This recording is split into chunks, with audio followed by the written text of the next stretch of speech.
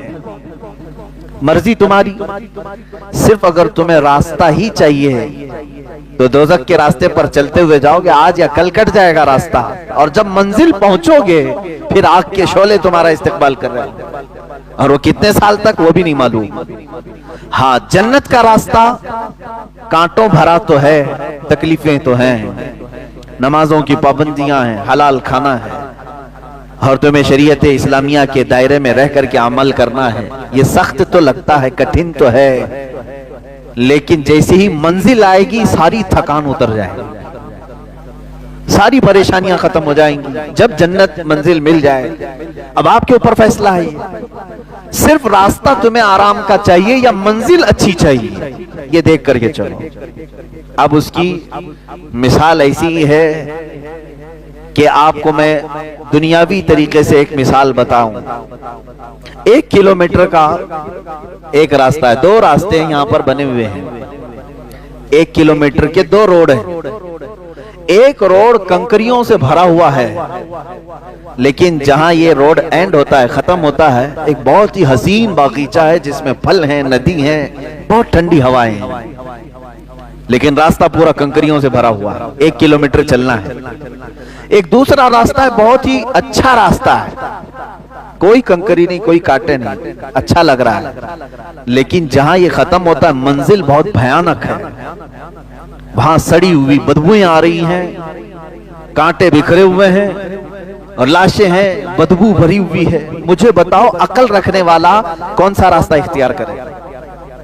وہ کنکریوں بھرا راستہ چننے والا عقل مند ہے, اس لیے کہ چلنا ہی تو ہے 1 کلومیٹر, اس کے بعد تو حسین باغیچہ میرا استقبال کر رہا ہے. اور بے وقوف وہ بندہ ہے جو صرف راستے کو دیکھا کہ یہ حسین لگ رہا ہے, آرام کا لگ رہا ہے, چل پڑا, لیکن منزل بہت ہی بھیانک پا لیا. سیم یہی مثال جنت اور دوزخ کی ہے. وہی اللہ تعالیٰ فرماتا ہے قرآن پاک میں, جس نے صرف ہم سے دنیا مانگی ہم اس کو دنیا دے دیں گے. کفار و مشرکین کو اللہ دنیا دیتا ہے, تمہیں بھی دے گا, لیکن آخرت میں تمہارا حصہ نہیں رکھا جائے گا. اور جس نے ہم سے آخرت مانگی اللہ فرماتا ہے اسے دنیا میں برتنے کو بھی دیا جائے گا اور آخرت میں بھی دیا جائے گا. تو فائدے میں یہی رہیں گے. اسی لیے ہمیشہ ایک دعا یہ کرو, میں بہترین دعا آپ کو بتاتا ہوں جو اولیاء کاملین کی سب سے بڑی دعا تھی. کیا مانگنا چاہیے زندگی میں کیا مانگنا چاہیے؟ یعنی مانگنے کے لیے ہمارے پاس بہت ساری چیزیں ہیں. کیا مانگیں ہم؟ اپنے لیے گاڑیاں مانگیں, گھوڑے مانگیں, اولاد مانگیں, بیویاں مانگیں, بچے مانگیں, پراپرٹی, جائیداد, بادشاہ کا تخت, کیا چیز مانگنا چاہیں گے؟ اولیاء کاملین جو چیز مانگتے تھے وہ سب سے بڑی دعا یہ ہے, وہ یوں کہتے تھے کہ اے اللہ تو میرا ہو جا, بس تجھ سے تجھی کو مانگ کر مانگ لی ساری کائنات. اللہ رب العزت جس کا ہو جائے پھر بچا کیا؟ تو دعا ہمیشہ یہ کرو کہ اے اللہ تو میرا ہو جا, یعنی تو مجھ سے راضی ہو جا. اللہ رب العزت جس بندے سے راضی ہو جائے اسی کے متعلق تو کہا ہے شاعر نے, خودی کو کر بلند اتنا کہ ہر تقدیر سے پہلے خدا بندے سے خود پوچھے بتا تیری رضا کیا ہے. یہ وہ لوگ ہیں جن کے متعلق اللہ رب العزت اپنے خزانہ رحمت کو کھول دیتا ہے. قرآن میں ہے لہم ما یشاؤون فیہا, یہ وہ بندے ہیں جو چاہ لیں اللہ ان کے لیے رکھا ہے, جو وہ چاہ لیں اللہ ان کے لیے رکھا ہے. وَلَدَيْنَا مَزِيدٌ, اور اللہ فرماتا ہمارے پاس اس سے بھی زیادہ ہے جتنا وہ چاہتے ہیں. لیکن یہ اولیاء کاملین پوری زندگی اس طرح کی گزارتے رہ گئے کہ دنیا میں سے صرف اتنی چیزیں لی جتنا زندگی گزارنے کے لیے کافی تھی, باقی سب وہ مانگتے رہے اللہ ہی کو, مانگتے رہے اللہ ہی کو. ایک بہت ہی مقدس جماعت قیامت کے دن جنت میں جانے والوں کی 2-3 کیٹیگریز ہوں گی. جنت میں جانے والوں کی